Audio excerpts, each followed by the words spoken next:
Hello Ben Moukasha. Bonjour, bonjour, bonjour. T'es né où et quand? Moi, je suis né au Congo-Brazzaville, à Pointe-Noire. Ça date de plusieurs décennies. Donc voilà. Marié, tu as des enfants? Oui, j'ai des enfants, j'en ai 4. Marié, oui, en concubinage accéléré. Ben Moukasha, c'est ton vrai nom? Non, Ben Moukasha, c'est un surnom. En fin de compte, c'est un surnom. C'est un diminutif parce que c'est mon, à peu près, on a seulement ajouté MOU. Bon, sinon, le nom de famille est autre. Pourquoi on t'appelle le Einstein de la SAP?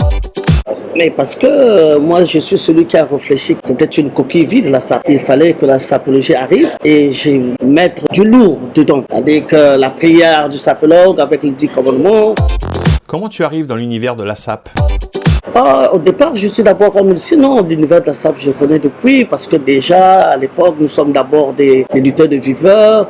Et puis, très jeune, hein, tu sais, la SAP, nous la connaissons. D'abord, avant, elle ne s'appelait pas SAP. Il y avait une autre appellation, les viveurs, les lutteurs qu'on nous appelait à l'époque. Et puis après, il y a eu ce mouvement de la musique, la SAP avec la musique et tout ça. Donc, tout ça, on a connu. Quelle relation tu avais avec Rafa Boudzeki?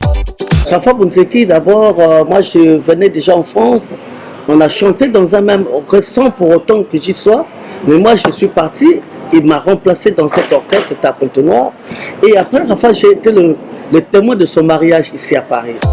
Nombreux te reconnaissent comme le créateur et le leader de la sapologie. Peux-tu nous le confirmer? Ah oui, je suis le président même à vie, père fondateur de la sapologie, c'est moi qui ai fondé la sapologie. D'où t'es venue l'idée et comment tu l'as développée? L'idée m'est venue au sortir de deux guerres mondiales. Il fallait trouver un moyen pour que cette jeunesse qui a connu les armes revienne dans son idéal. L'idéal de cette jeunesse, c'était quoi? C'était le vivre ensemble, c'était l'élégance et tout ça. Il fallait tout simplement revenir dans cet idéal. Il faut créer un nouveau logisme pour booster ce mouvement. Et d'où j'ai créé voilà, la sapologie. Et puis nous avons dit tous ceux qui font pratiquer la sapologie doivent s'appeler les sapologues. Sais-tu qu'un des plus grands leaders de la SAP te contredit? Ben, je ne sais pas de qui vous me parlez. Il dit avec fermeté que tu n'es pas le créateur de la sapologie, c'est une usurpation de mérite. Bon, qu'il n'a qu'à revoir un peu, peut-être ça fait pas longtemps qu'il est arrivé en France. Ben, je peux pas, on ne peut pas jouer avec l'œuvre de l'esprit, monsieur. Parce que l'œuvre de l'esprit ne se truque pas. Hein, ok? On écoute les révélations du roi du shopping il y a 3 ans. Il y a des malfaiteurs qui transforment l'histoire et qui dérobent parce qu'ils sont habitués à voler. Dis-nous tout. Vous comprenez? Dis-nous tout. L'histoire de la SAP dont tu parles là, de sapologie, c'est Jean Sana, que les gens ne connaissent pas. C'est Anakle la couronne. Ils sont vivants. Anakle la couronne habite quelque part. Moi, je ne suis pas là pour dévoiler les adresses des gens. Jean Sana, Anakle la couronne, Max Tourné et Rafa Boudzeki le défunt. Que penses-tu de ça? Il vient d'arriver en France. Lui, quand moi j'ai fondé la sapologie, il n'était même pas là. Lui, c'était un jeune que moi j'ai porté haut les bras, comme ça avec moi, il était souvent. Il savait, c'est pas parce qu'aujourd'hui il peut avoir des divergences avec nous qu'il peut raconter n'importe quoi. Il ne faut pas, quand on est musicien, on ne ment pas. Il faut avoir la vérité. Il faut être comme papa en bas, la vérité. Parce que tu es porteur de messages et quand tu transmets un message, il faut que tu sois réel, il faut que tu sois sûr dans la vérité. Voilà, dans la vérité. On ne trompe pas, il ne faut pas tromper, on ne peut pas tromper l'œuvre de l'esprit. Tu peux beau monter, il peut beau descendre, il ne trompera jamais l'œuvre de l'esprit parce que lui, il est arrivé, je l'ai mis là-dedans. Voilà, c'est moi qui ai créé la sapologie et lui, il était avec moi, je l'ai amené un peu partout parce que c'était un de mes petits qui était souvent. Et je m'étonne aujourd'hui, il se met à contredire tout ce que je fais, mais il ne peut pas contredire la sapologie parce que c'est connu de tout le monde. Donc il n'y a aucune personne qui peut expliquer la sapologie mieux que moi. D'ailleurs, je t'apprends qu'en 2023, la sapologie rentre dans le dictionnaire. Et qui m'a apporté la nouvelle, c'est Daniel Ferrer, qui est l'académie, celui qui a remplacé Sédar Senghor. Il est de l'Académie française. que lui, c'est le seul, parce que à l'Académie française, il n'y a qu'un afro-descendant, il n'y a qu'une seule, après Senghor, celui qui a remplacé Sédar Senghor. Et celui qui m'a apporté la bonne nouvelle, il me dit, Monsieur Ben Moukachal, je te rapporte la bonne nouvelle, c'est que c'est passé, l'année prochaine, la sapologie rentre dans le dictionnaire. On n'a pas dit ça à quelqu'un, on n'est pas parti voir Monsieur X qui guette Z pour dire que voilà, mais on a parlé, on a appelé le fondateur de la sapologie pour le lui dire. Alors, quand il vient raconter de n'importe quoi dans ses musiques, qu'il revoit un peu qu'est-ce que veut dire le rôle de chanteur quand on est artiste. Voilà, un artiste c'est un éducateur. C'est lui qui rapporte la vérité, c'est ça, c'est comme ça. Mais ne pas tromper la population parce que tu as des divergences avec ton père spirituel. Voilà, ok?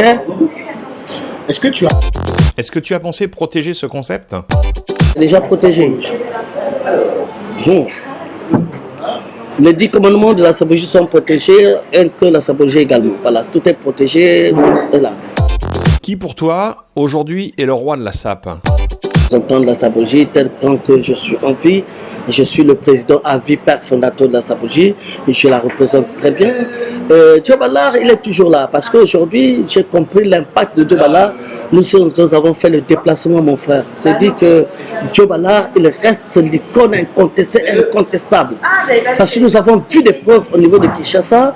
Nous étions là. Nous avons vu l'engouement de jeunes qui étaient derrière Diop Allah. Et voilà, le mouvement y est. Donc, du coup, tant qu'il a encore envie, il est toujours devant, malgré l'âge.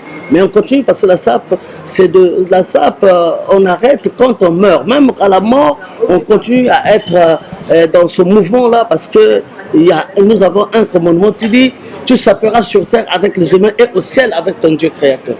Ça veut dire que de la vie à la mort, hein, on est toujours dans la sape, toujours dans la sapologie. Voilà. Gagner un show comme le roi du shopping ne peut pas faire de Norbat le roi de la sape. Dernièrement, il y a ma nièce qui a gagné. Elle est sortie reine, mais elle n'a pas crié de gauche à droite. Être roi ou reine du shopping, c'est un jeu, c'est une émission, et puis voilà. On ne peut pas faire de ça un sujet pour mettre la personne au sommet d'un art. Le sommet de l'art, ce n'est pas ça. Bon, il a gagné, on s'en contrefiche, quoi. En tout cas, moi, je m'en contrefiche. Tu rentres de Kinshasa, qu'est-ce que tu retiens de ce concert de réconciliation? Ben, je retiens que voilà, c'était une réconciliation et que 27 ans après, c'est à mériter d'être applaudi. C'était un grand moment de souvenir, un grand moment de rencontre, un grand moment de convivialité parce que, tu sais, ce concert-là, il y a quelque chose de vrai, tu vois. Le vrai, c'est que deux personnes étaient ensemble, un groupe était ensemble, discordé par des tiraillements, tu sais, par le battu-vu, par le leadership. Et ils ont fait le concert comme s'ils étaient dans le temps, mais c'était beau, moi j'étais là. Et c'était vraiment une belle expérience. Vous avez fait un passage éclairé sur le podium sans gros impact. Bien au contraire, et c'est une fierté de se retrouver sur ce podium-là. Nous sommes venus lancer un message pour le festival mondial de la sape qui se tiendra en juillet 2023. Plus de 80 000 spectateurs qui étaient au stade. Voilà, et ils ont écouté, ils sont contents, ils sont sûrs que l'année prochaine, nous allons nous retrouver pour ce grand festival qui va réunir tous les créateurs africains, les beautés, ceux de la mode, ceux qui font des accessoires, tout ce monde va se retrouver à Kinshasa. Penses-tu que ceux qui étaient présents à ce concert sont les véritables représentants de la sape? À l'échelle mondiale, parce que nous avions le roi de la sape, qui est Diop Allah, incontestable. Nous avons Koko Waya, le représentant de la religion Kitendi, bras droit de cerveau Nyarkos. Vous avez Ben Moukachal, qui est le fondateur de la sapologie. Et vous avez le bachelor, créateur de mode, créateur de richesse. Et vous avez Patou Kapangala qui était là. Vous avez Diden Nzongo, le roi de Yoshi. Vous avez Fils Edou. C'est ça vraiment le top sapologique vraiment qui était sur place à Kinshasa. Et puis il y a ceux de Brazzaville qui sont venus, on était nombreux aux États-Unis, et puis il y a des sapeurs qui sont venus, voilà, on était tous là. La sape, c'est aussi les femmes. On a remarqué l'absence des femmes dans cette représentation.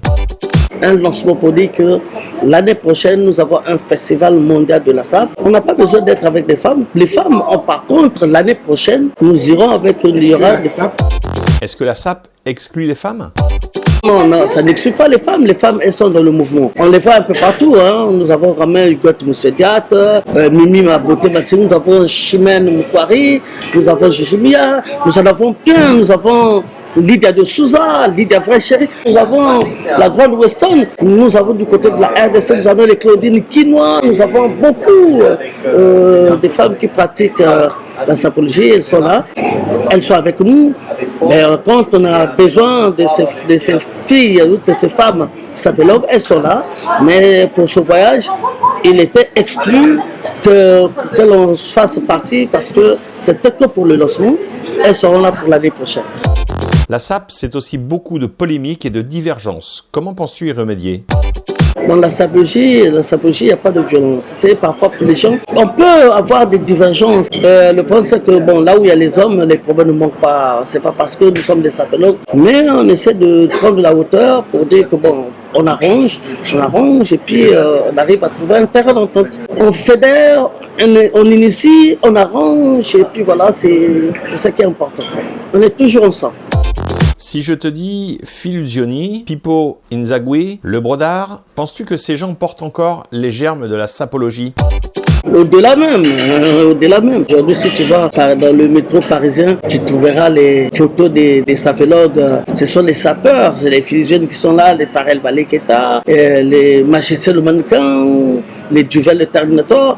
Ils sont vraiment partout dans le métro. Fierté pour le commun, fierté pour la sapologie. Chacun de son côté apporte quelque chose pour faire grandir ce mouvement. Voilà, c'est ça ce qui se passe. On ne les oublie pas. Nous savons que chacun de nous apporte quelque chose et c'est ça qu'il faut comprendre. La vision de la sapologie à court terme.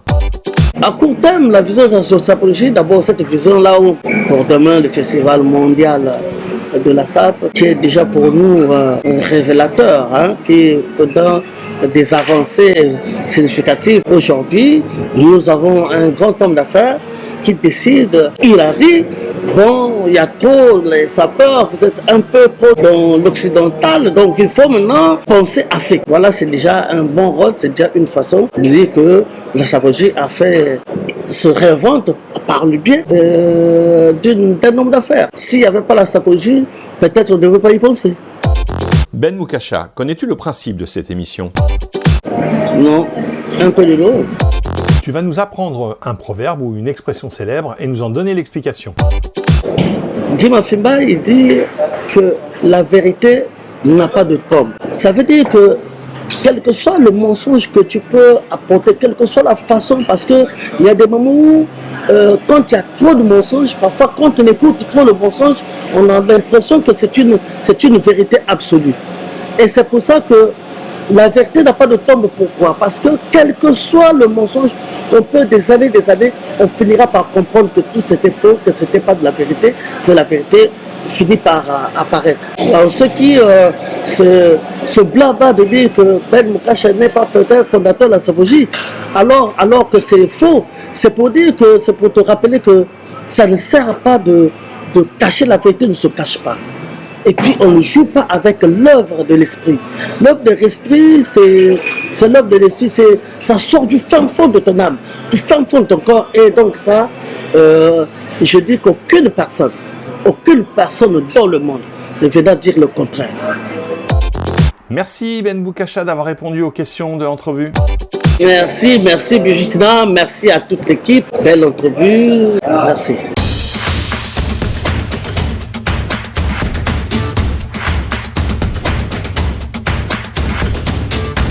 Et pour ne rien rater de nos prochaines entrevues, likez, partagez, abonnez-vous et activez la cloche.